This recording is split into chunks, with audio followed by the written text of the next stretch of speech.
பார்த்துக் கொண்டிருப்பது 24 நியூஸ் தமிழ்.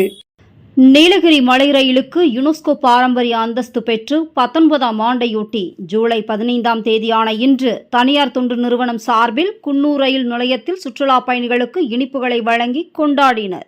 நீலகிரி மலை ரயில் எண்ணற்ற சுற்றுலா பயணிகளை கவர்ந்தது ஆகும். 1854ஆம் ஆண்டு மலை ரயில் அமைக்கும் பாதை திட்டம் முதலாக உருவாக்கப்பட்டது.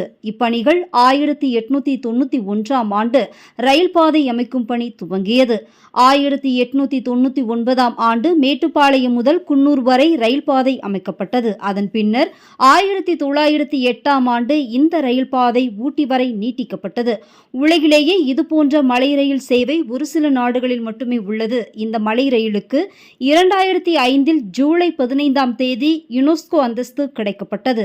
இன்று 19ஆம் ஆண்டை ஒட்டி அதனை கொண்டாடும் வகையில் நீலகிரி மாவட்டம் குன்னூர் ரயில் நிலையத்தில் தனியார் தொண்டு நிறுவனம் சார்பில் ரயிலில் பயணம் செய்த சுற்றுலா பயணிகளுக்கு இனிப்புகளை வழங்கி கொண்டாடினர்.